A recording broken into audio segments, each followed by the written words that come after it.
La politóloga, la doctora Estefanía Luzuriaga, con quien vamos a abordar temas de coyuntura.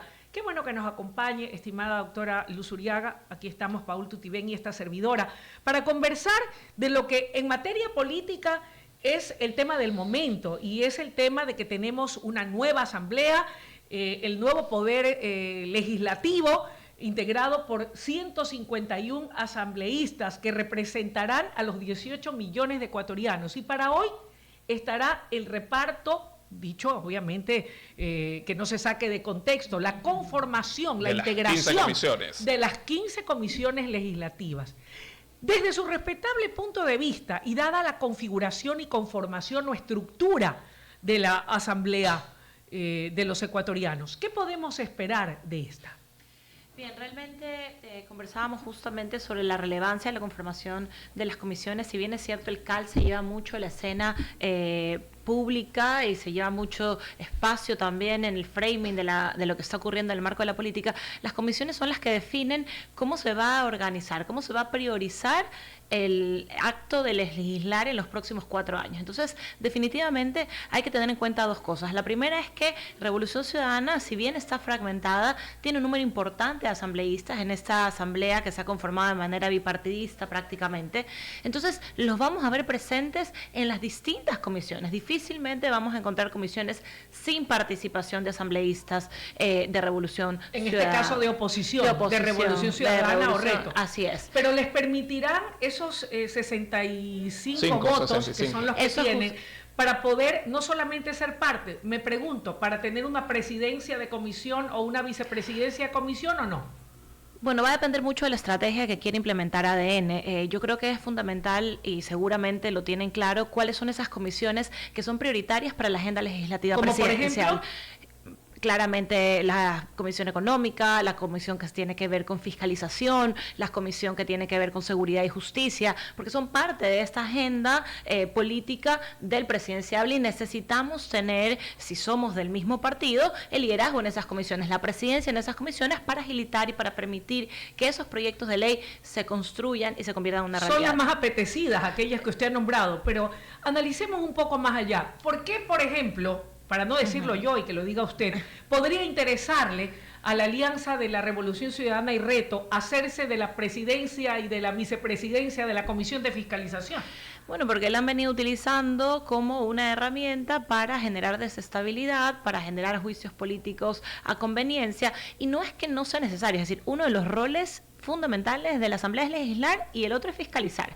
¿Qué es lo que ocurre? Que hay que hacer una fiscalización con argumentos, con menos performatividad, con menos show, para usar un término como más coloquial, político, ¿no?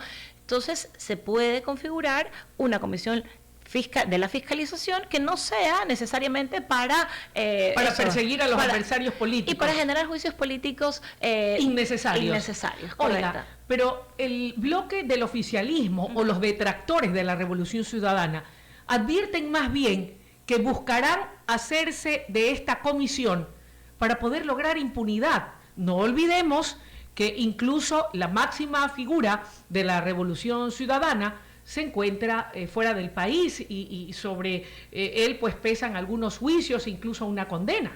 Sí, definitivamente para RC5 esa comisión es estratégica, por un lado porque les va a permitir blindarse, ¿no? Blindarse de algunos procesos que seguramente estén en la lista de las acciones en estos primeros 100 días del gobierno electo de Daniel Noboa, pero también es una herramienta para generar desestabilización y para generar opinión pública adversativa, es decir, para construir desde ahí a un gobierno que no hace, a un ministro o una ministra que no gestiona o que gestiona de manera cuestionable. Entonces yo creo que realmente es una de las comisiones más importantes. Entonces, ¿qué es lo que vamos a ver o lo que esperaríamos ver hoy a partir de las 3 de la tarde, que entiendo que es la hora en la que inicia las sesiones? Justamente cómo se configuran la cantidad de asambleístas por bloque en esas comisiones que son claves.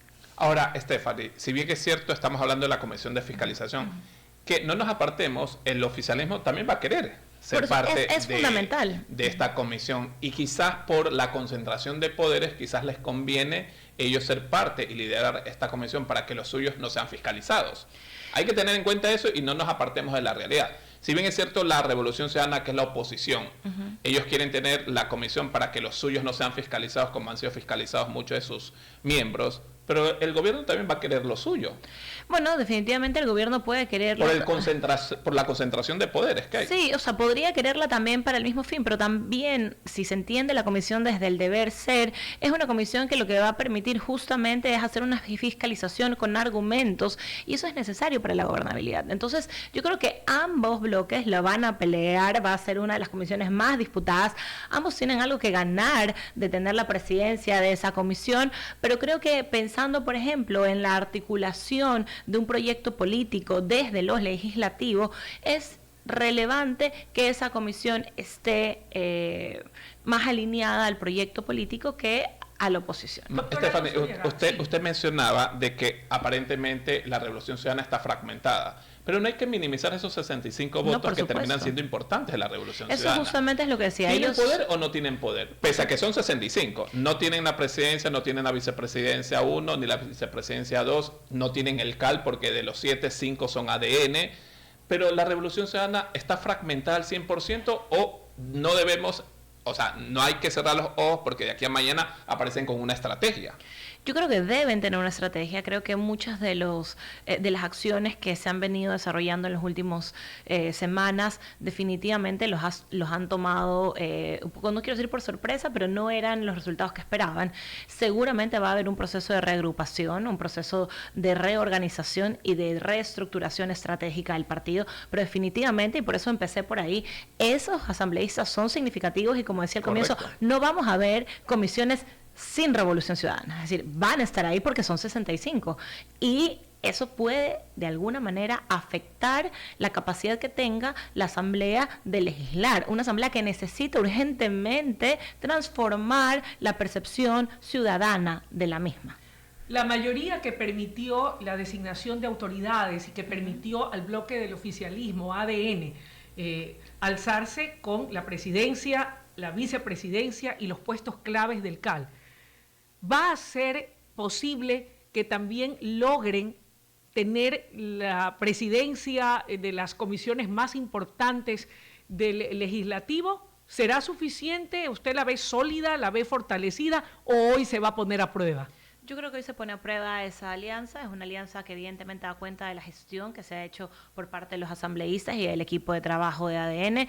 Evidentemente, ambos bloques estaban haciendo lo mismo, buscando consolidar alianzas, y lo que vimos en la sesión inaugural, claramente ADN lo logra, pero necesita sostenerlo. Es decir, es importante el sostenimiento, esas alianzas que sean sostenibles en el tiempo y que partan de un acuerdo país y no de una coyuntura. Oiga, ¿eso quiere decir entonces que los independientes o aquellos grupos minoritarios en la Asamblea, aquellos que no lograron ser bancada, como sí el bloque oficialista y como la alianza RC y Reto, definitivamente son los que van a decidir cuál es el rumbo que se toma en la conformación de comisiones y, por qué no, en las decisiones importantes como, por ejemplo, los cambios a la Constitución, que ya lo ha dicho el ministro de Gobierno, será la salida y la vía Asamblea Nacional y no una constituyente como primeramente se pensaba. Definitivamente, hemos escuchado muchas veces el poder de las periferias, ¿no? Es decir, las periferias tienen poder, las minorías tienen poder, y cuando se configura la Asamblea como se ha configurado, que da cuenta de un país, la Asamblea es un reflejo del país.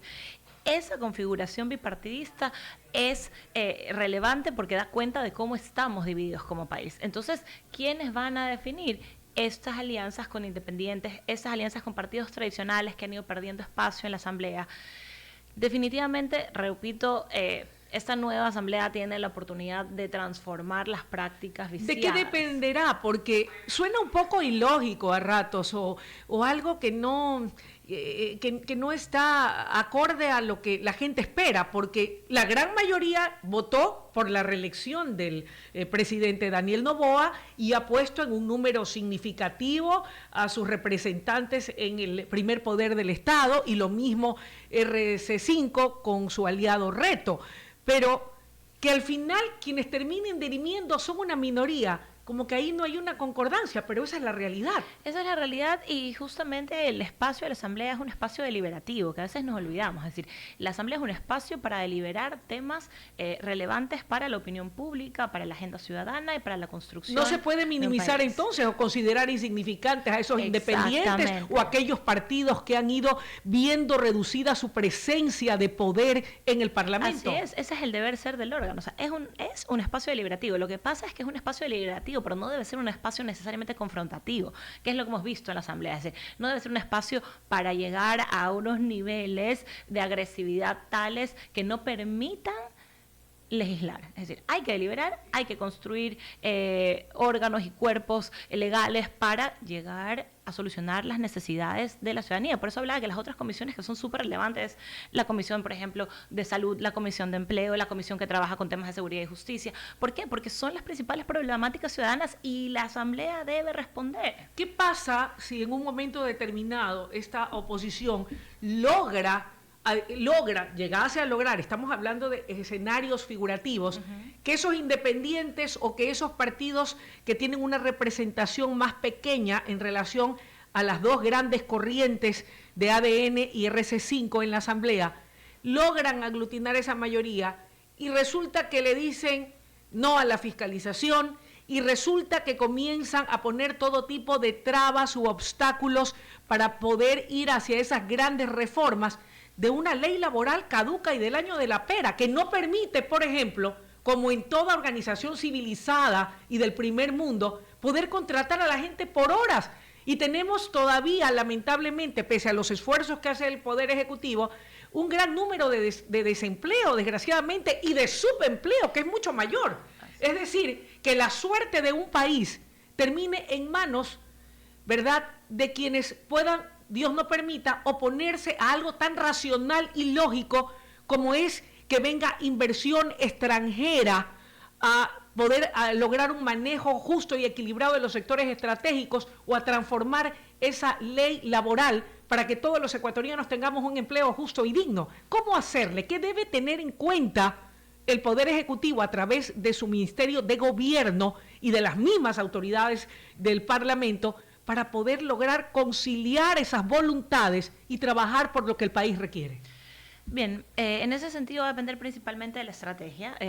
Hay dos caminos distintos. Yo creo que en caso de que volvamos a estas prácticas de las que estábamos hablando hace un momento, como el bloqueo cruzado, vamos a tener que ir a una constituyente si se quieren hacer ese tipo de reformas.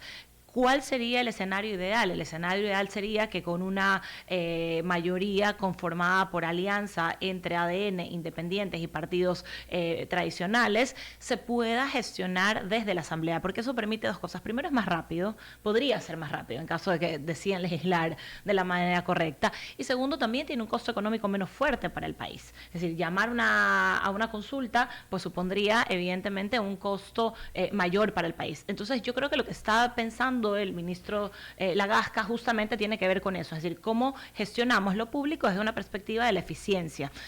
En caso de que se genere un bloqueo cruzado, que es una posibilidad, es decir, que la bancada de RC5 Reto logre alianzas mayoritarias y no se logren procesar estas reformas, definitivamente veremos al gobierno tomar acciones como ya lo hemos visto anteriormente. Es decir, bueno, si no se puede por esta vía, pues vamos a intentarla por otros caminos que nos permitan. Es que sin el cuerpo normativo no se pueden hacer los cambios que la ciudadanía quiere. Eso es importante dejarlo claro.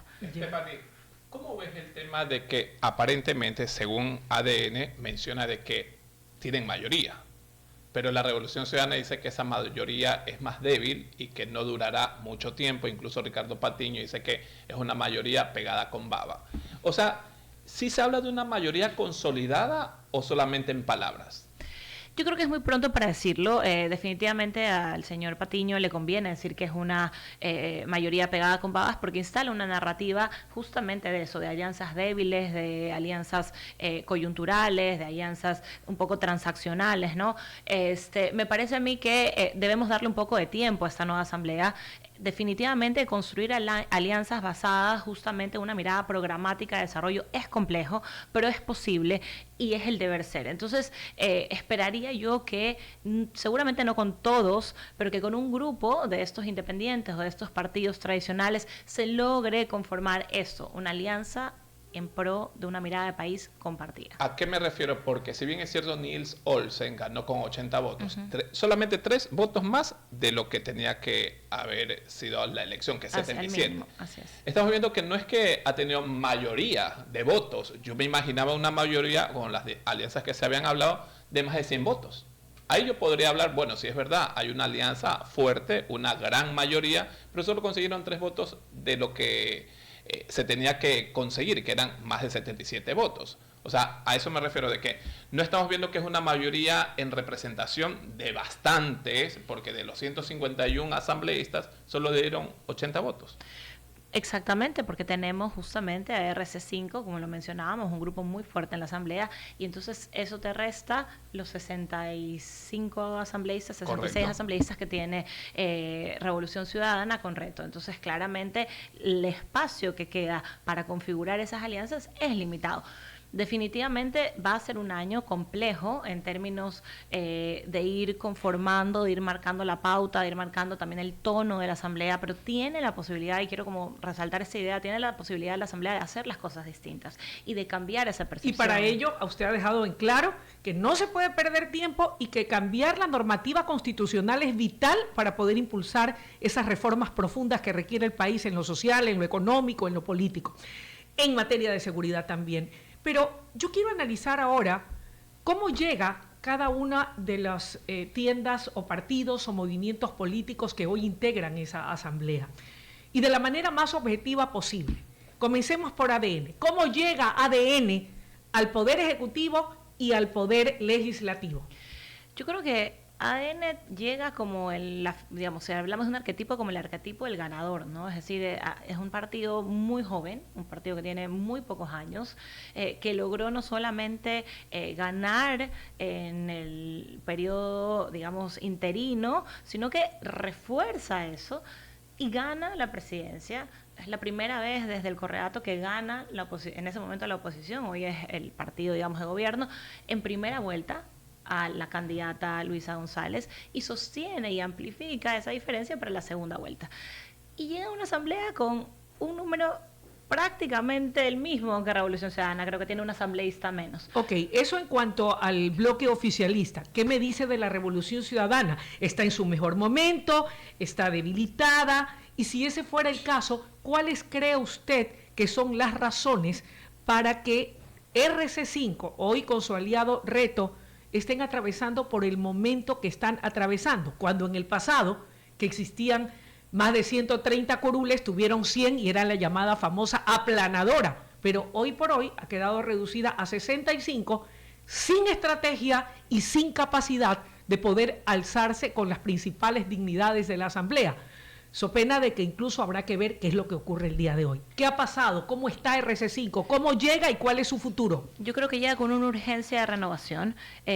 Yo pienso que lo que representa RC5 y ahora con el aliado Reto en términos de posicionamiento político es válido y tiene un espacio en la ciudadanía ecuatoriana y tiene un espacio también en la política latinoamericana, pero definitivamente necesitan una renovación, un giro que puede tener que ver con la modernización del postulado, digamos el postulado de la premisa de gobierno, y puede tener que ver también con una renovación generacional, es decir, definitivamente hay un desgaste del discurso de Rafael Correa como líder máximo que está afectando la imagen del partido. ¿Quiere decir esto entonces que el enfocarse en la personalización del caudillo o de la figura principal o del líder, aún estando fuera, es lo que habría debilitado al partido, cree usted? ¿Que no hay más figuras con esa misma fuerza o contundencia? O que hay figuras que no se les da el espacio y que han estado alejándose un poco del partido. Pachacuti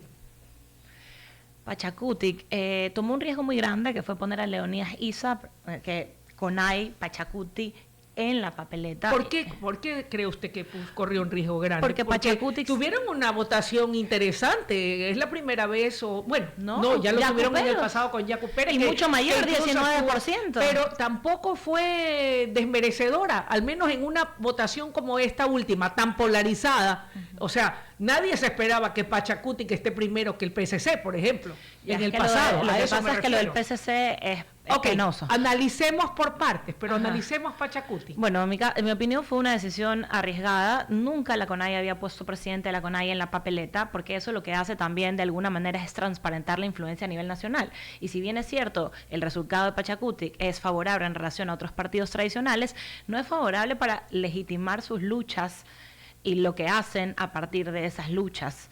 ¿Sí me explico? Entonces, me parece a mí que fue una jugada arriesgada y que, en mi opinión, lo que ha generado es fragmentación dentro de la CONAIE, que es mucho más preocupante que una fragmentación dentro de Pachacuti, porque la CONAIE como organización es significativa. ¿Y el PSC? ¿Cuál será el futuro del Partido Social Cristiano? En el pasado, y usted como politóloga y una mujer estudiosa de la vida política nacional, ya tuvo en algún momento 1 o 2 asambleístas a lo largo de su historia.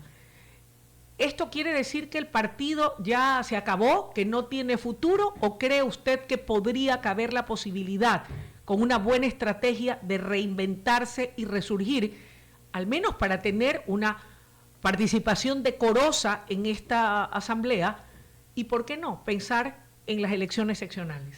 Yo creo que el PSC es un partido que se ha caracterizado por saber revivir. El PSC es uno de los partidos tradicionales. Creo que está anclado en el voto de la costa y creo que necesita repensarse, como usted menciona, pero no doy por hecho que el partido vaya a desaparecer y que es el final. Creo que han demostrado que saben cómo reaccionar y muchos de los que hoy están en la asamblea son ex PSC, hay que tomar eso en consideración. ¿Por qué se fueron? Hay que preguntárselos, pero yo creo que tiene mucho que ver justamente con la necesidad de renovación y de mirar al partido de una manera distinta y de mirar las problemáticas sociales de una parte Pero de con el distinta. pasar de los meses o tiempo, ya el PSC está más que sepultado, porque Henry Kronfeld, que deja la asamblea para candidatizarse, no llegó ni al 1%. Fue, creo que, uno de los menos votados en esta campaña Eso electoral. fue producto de la polarización, mi querido Paul, porque es una votación, y usted me dirá si estoy en lo cierto o no, mi querida doctora Luzuriaga. Esta fue una votación y una elección atípica, que no siempre se da, la polarización de dos corrientes fuertes que terminan aniquilando o pulverizando la posibilidad de otras tiendas partidistas con una representación más significativa, ¿o me equivoco? No, yo estoy de acuerdo con eso y ahí dejo una cuña, es necesaria una reforma al sistema de partidos y es urgente porque esta también proliferación de candidatos genera justamente este tipo de resultados. Estefanía Luzuriaga, gracias por estar con nosotros acá en WQ Radio, WQ Noticias. Muchísimas gracias a ustedes por la invitación esta mañana. A usted por sus valiosos comentarios. Gracias y buenos días. Así es, a esta hora, cuando ya son 9 de la mañana con 13 minutos, nos vamos a la siguiente pausa comercial. Tenemos otro invitado en breve, luego del corte comercial.